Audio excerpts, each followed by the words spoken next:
Welcome back to another GraysHQ video, guys. So, the day after Skegness, if you excuse the dirt on my face, I've just done a trailer repair and it was quite dirty underneath. So, I've just pulled the bus into the workshop because the heaters upstairs are stuck on, and driving home yesterday from Skegness was awful. We had to lay on the floor, and because people were at the back with the sunroof open, so there was not enough room up there. So for the people like myself that was at the front, even down here is hot. I've got to get out, it's too bloody hot. And there's some valves underneath that we can like switch off. So yeah, that's what we're gonna do, because by God it's hot. So yeah, quick rundown on how we got on from red top. So it's the first time I've been red since 2019 when I won the not under 25s, the UK Open. So it's been a little while. So I was expecting to be a bit rusty. So on the Saturday, the first race, what happened on the first race? I got spun out and I was like a whole straight behind the back of the pack. That's how far behind I was in last. I caught all of them back up and got about 11th. So as much as it was a bad position, I was happy with the ground that I'd gained, if you get what I'm saying, and that I had good pace. Consolation, I got third. Final, I don't know if you've seen the video, but check this out. We went for flying lessons.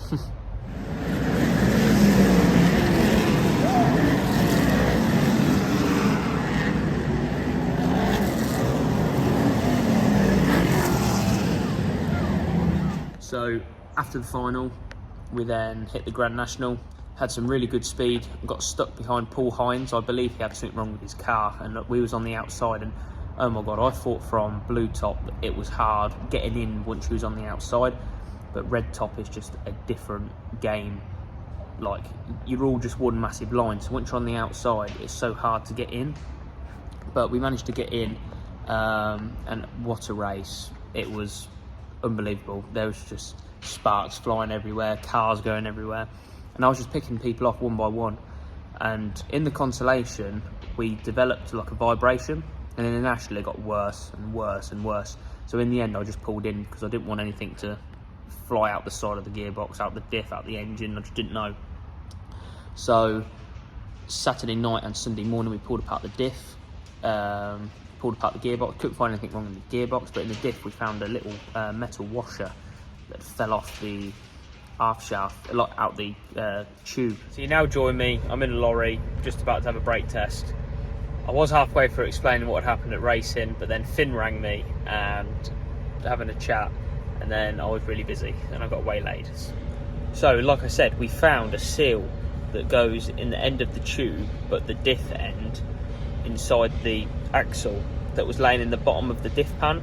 So obviously when I'm picking up speed, that was obviously catching and making a noise, but that's what we presumed anyway. And we changed a little pinion bearing as well, and obviously that seal, put it all back together. Then it got to the first race on Saturday. I was under the impression that top 9 qualified the same as on Saturday, and I was in like 11th. So I did a last bender, because there was 3 cars in front of me and I thought I could have got past all 3.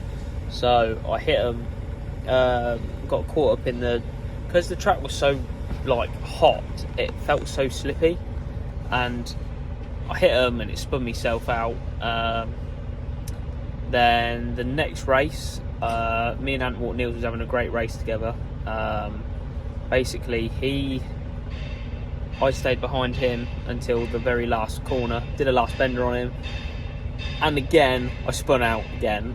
Because he went in deep anyway, so I went in deep and I hit him past centre of the corner, if that makes sense. So my car was already unsettled anyway, and as I hit him, obviously it spun me round. I should have learned from the first time, which therefore meant I didn't qualify for the UK Open. Catherine did have a bit of a go at me, I can't lie. What are they doing? Yeah, Catherine wasn't happy because she said, why did you try and do a last bender on him? I said, because I didn't want to settle for second place. But obviously you don't settle for second, do you? I had the chance of winning, so I took it. And therefore, because the qualifying for the UK Open was on the Sunday, obviously I didn't finish the first race. Well, I finished the first race, but I got, what, like not last, but virtually at the back. And the race after that, obviously, went for a last bender, spun out, put it in reverse. I hope someone's got the footage of it, and then I reversed over the line and still managed to get 12th, and I was well happy with that. But then once the adrenaline worn off, I was so annoyed, and I do agree with Catherine, I should have just stuck for second place, and yeah. So obviously then we watched the UK Open, brilliant race, well done to Tom for winning that. And then come the National, got caught up in a crash, my car cut out due to the battery being flat. Went to start it, wouldn't start. Obviously, someone in the crash behind me had put their thumbs down.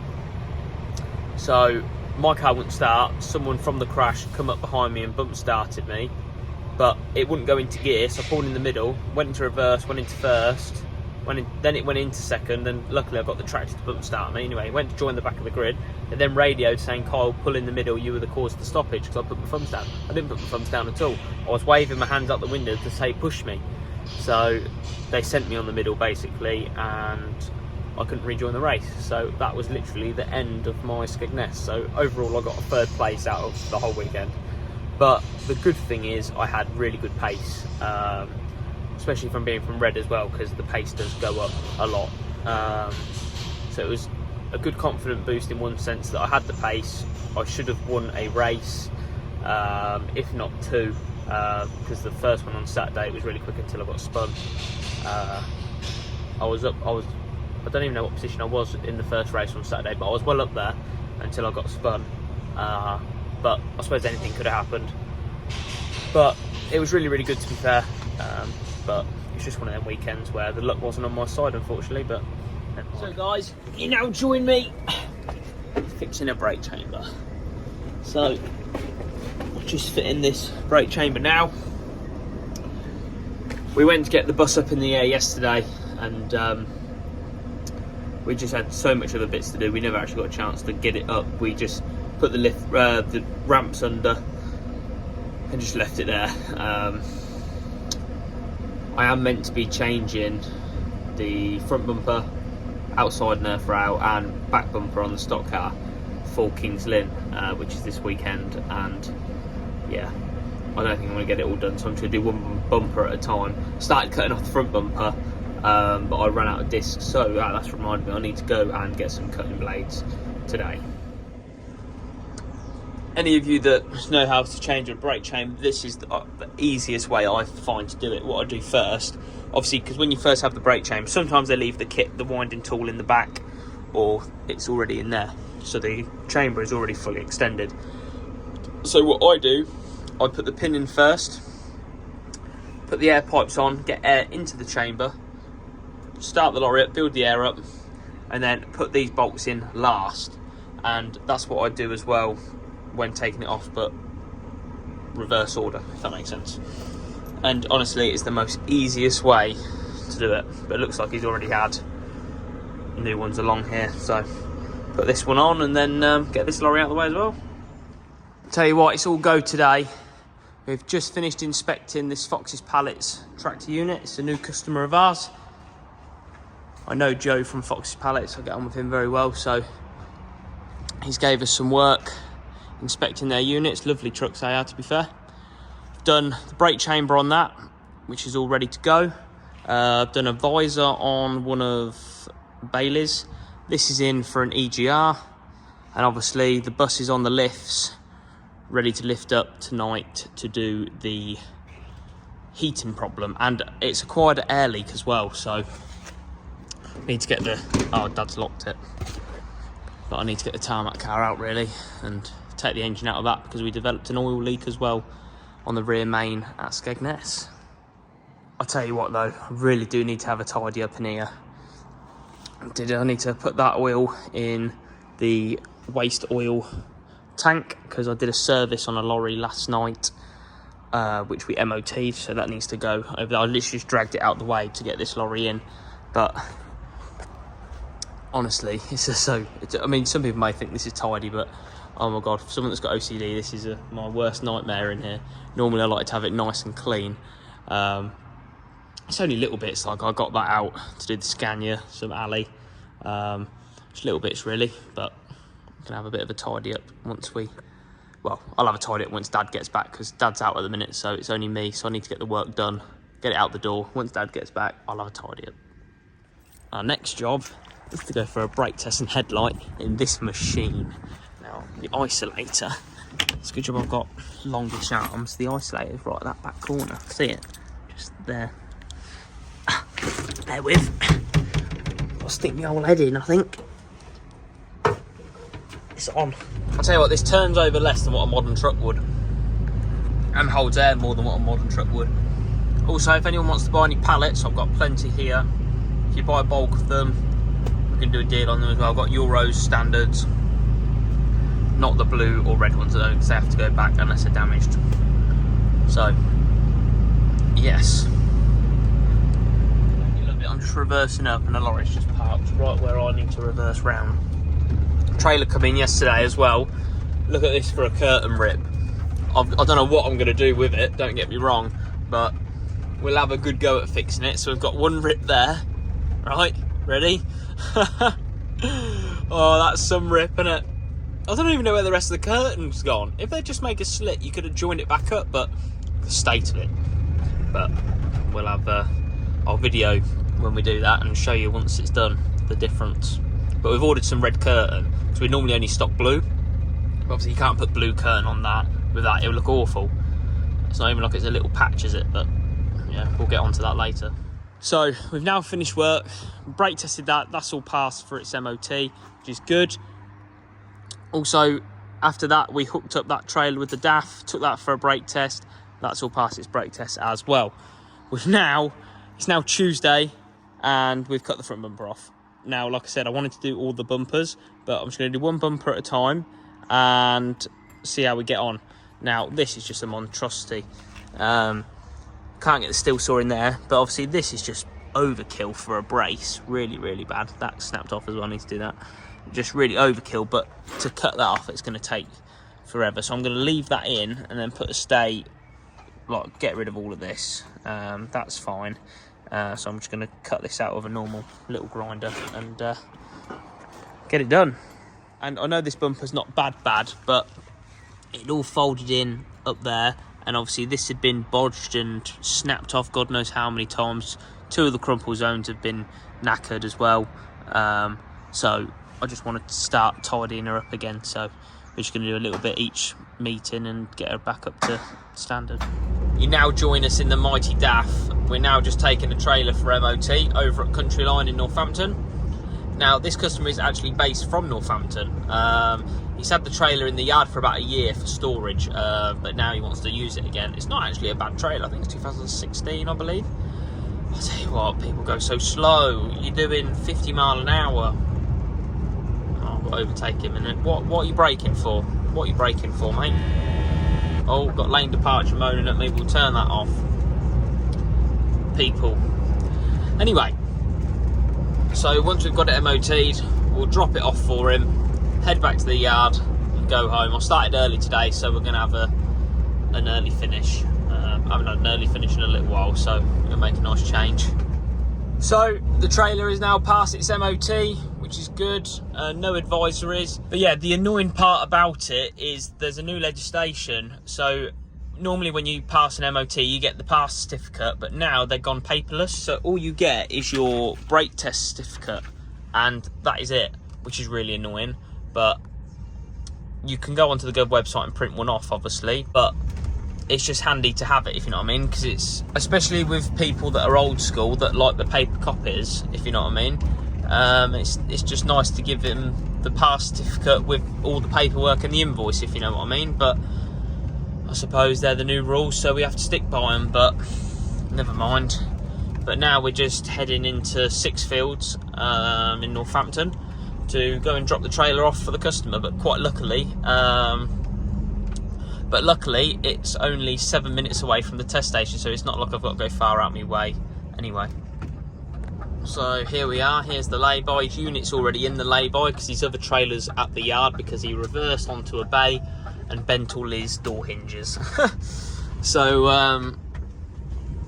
we're now just going to drop the trailer in this lay-by for him. This unit we look after his as well. But a lot of our customers park in lay-bys. I don't know why. Like, they literally operate their lorry from here, and I don't know how they do it. But what a lot of them do, they have an O licence from wherever, and then like 5 days out the 7 will park in a lay-by near their house, and then on the weekend they will then what's it called, they'll park where their O licence is from. But I know what I would rather do. I'd rather keep my lorry in a secure place all the time, but it's whatever floats his boat, I suppose. Right, we'll park the trailer up, get it nice and straight, otherwise it will bug me. Right, handbrake on.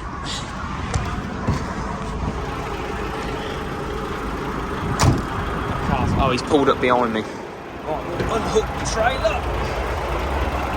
Oh dear, getting too old for getting up and down them all the time. A bit stiff. Like I say, the trailer's been stood for God knows how long. Weather is good, the sun is shining, perfect. Someone flashed me, but I didn't see him. I'm just over at MOT. We're doing that Horsebox, so hopefully we come away with a pass. But if you're an OG viewer, you'll remember this trailer that I sold to the MOT place as their weighted test trailer. I believe that was in one of my first videos. They've just painted it up and put new backlights on it and everything. Look how much better it looks now. Amazing what a bit of paint does, isn't it? Look at that. Now I should have done it myself and charged them more. Look at that. I'm impressed with that. Wonder if they've done the headboard. Oh, what a shame.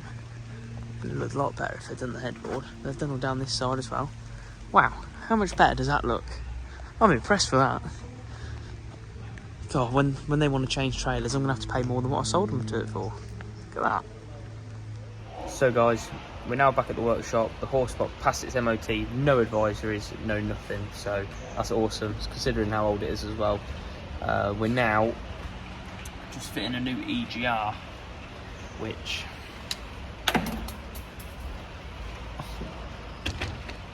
that was the clamp, and it's still rolling.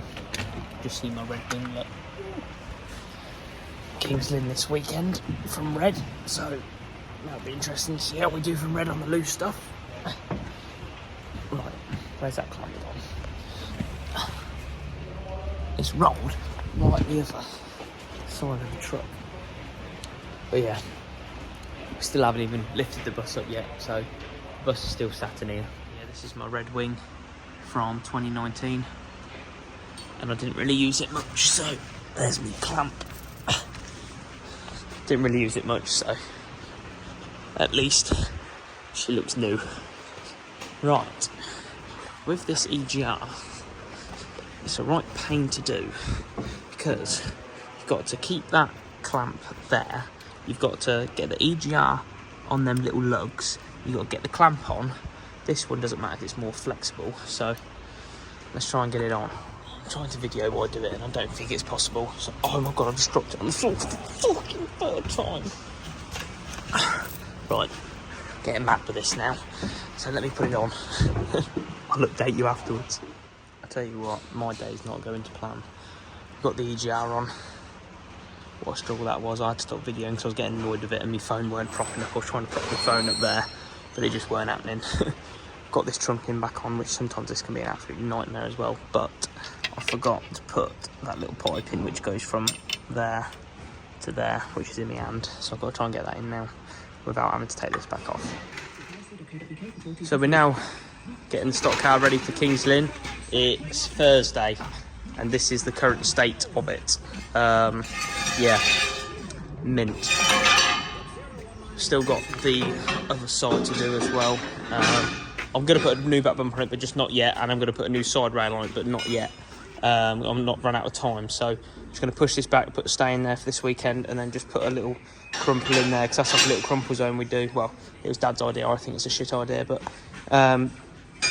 yeah, I'm going to just bend that back out so we can get the wheel off a bit easier. So I'm just going to straighten the front axle as well, straighten the beams in there now, so we're going to porta power that out as well while I heat this up.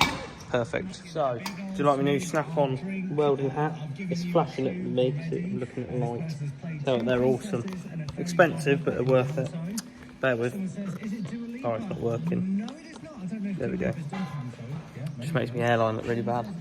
So, we've buffed all the wheels. I'll show you. Turn the radio off. Yes, mate, yeah, I'll get them in a sec. So, tyres are all buffed, which is good. Look at that. We're finally finished. So, obviously, for this weekend, just bodge that up because that's coming off, and bodge that up because that's coming off. But, so tonight we've done the whole front end, virtually. Done it on the diamond as well. How much better does that look? So literally the only thing left to do now is, when I climbed over a car, just put a hole in. I've just put my knee on that and I've just welded that. Tap that back down and put a plate over it. Give it a clean and just buff my rally tyres, because as you can see, we need to get rid of this edge because it's all chewed up. So we just put that on a diagonal, get that edge off. Job's a good one. So that's it for tonight. We're gonna call it a night because we've done a fair old bit, to be fair. We need to give it a wash. I know Ben did clean it, but I just need to give it a wipe down, and just I've drove it in the yard and whatnot. So back axle does actually look bent, but believe it or not, it's only got a 1mm bend in it. So on shale, that's fine. If it was tarmac, I'd probably straighten it, but with shale, that's okay. So like I say, I'm going to pack away now, get home, get some food, get a shower, get to bed, start again in the morning. So the curtain rip's been all done, which is good. That's just reversing that now. Done the EGR on that. Also had to do the fan hub as well, which for 8 o'clock in the morning, it's the last thing. They're clean overalls they were today, but I was getting a break in the circuit fault, which, to be fair, on these it's common, where basically, if I can get it, they rub through on the loom where it's like that. But I spoke to my mate Andy, who I did college with, and basically this was hanging off, and I said, do you reckon that's the problem? And he said, yeah. So we changed it, and it's fixed it. So yeah, perfect. So that can go back. Now I'm going to give it a wash. It's absolutely filthy. You know what? I don't even care. Stay in my hair. I need a haircut. After the day I'm having, and after the weekend I've had, I don't care. So, Kings Lynn. Yeah. So I asked Dad to check my rear axle, whether it was straight or not, last week, and he said it was 1mm bent. So on shale, it's all right. Got to the track, went out in the first race. I was getting up there, to be fair, then spun out, and then I thought, fair enough, maybe it's just me, and then the next corner spun out again, and I thought something's not right here. Anyway, checked the back axle again when I was doing it as well, and it was 1.5 inches bent backwards, so it was like that. So no wonder I spun out. So we straightened that, thanks to Dad and Tom and Carl and everyone. It helped a lot, so I appreciate that. And then what else did we do? Consolation got third. Carl was really, really good, to be fair. The final was going well. The car cut out, and an electrical issue. So trying to chase an electrical issue, there's nothing worse. It's awful. So we just played around with it and just had to keep going to try and find the problem. Anyway, got out for the national, and pulled up alongside all the other cars, flicked the ignition switch to start my car up, and it went straight off. So I thought, I know what it is, ignition switch. So we found that problem. Anyway, that was fine. Carried on racing. Restart come, put it in second gear, would not go in second gear. Gearbox just shit itself basically. So just now unloaded the car. I've chopped the side rail off and the rear bumper. I'll show you in a minute. Yeah, so overall Kings Lynn, really good speed, had a lot of pace. Just no luck.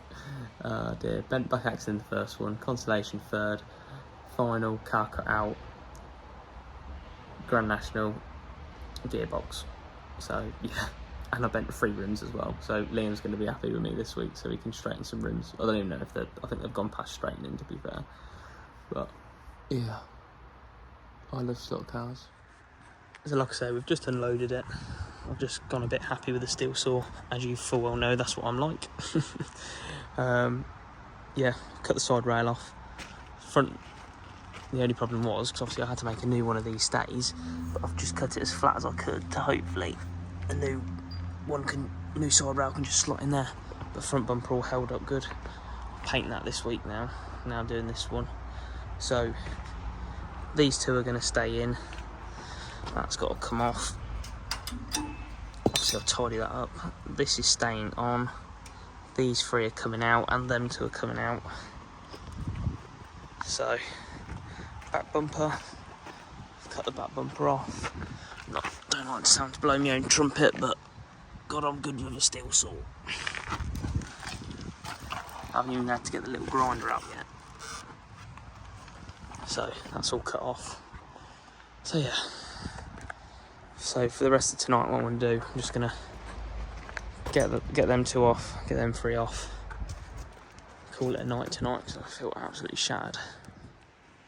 So guys, we've now got the back bumper all cut off and ground down, and we've got the side rail all cut off and ground down. So she looks a bit of a sorry state, doesn't she? So I've got the side rail out from TB Bumpers, thank you Tom. And basically what I'm going to do now is get it at the right height. I'm going to measure the overall length. I've got all the measurements in my book, so I'll start on doing the side rail, because to do the back I need basically where the chassis rail is. I need some plates. I need to cut some plates for them before the bumper goes on, otherwise you squash the end of your chassis rail. So that's my next job. So guys, this is the current update on the stock car. We had a brilliant night on it last night. Got all the side rail back on, put a new stay in there, put 3 new ones in there, and then put 2 new ones in there as well. Literally, to finish this nerf rail off, all I've got to do is put some plates on there, and then literally just push that down to go on there. And then last night as well, we then made some plates. That one, because how the car sits, it is level, but it doesn't look level on there, but this side's all right. So put some new plates on there, and then welded the bumper on. I've got to cut the bumper and bend it to shape. So we'll be doing that tomorrow night. So I'm going to end the video here, guys. I'm going to get it uploaded tonight, ready for you guys to watch. And we'll see you all at Bradford.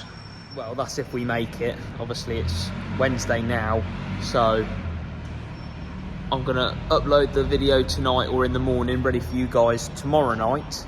And I'm going to Catherine's tonight, so that leaves me Thursday to finish the car off, but Nathan's coming up, so we should be able to do it, to be fair. Tarmac cars here as well. Got a fair bit to do on that, try and find this bloody vibration, but yeah, so that's it anyway, guys, for this video. Hope you guys enjoyed it. If you did, make sure you smash the like button, and if you haven't done already, make sure you go and subscribe. And next time you see this, it'll probably be going around the track or in the fence somewhere. But no, hope you guys enjoyed it, and I'll see you on the next one.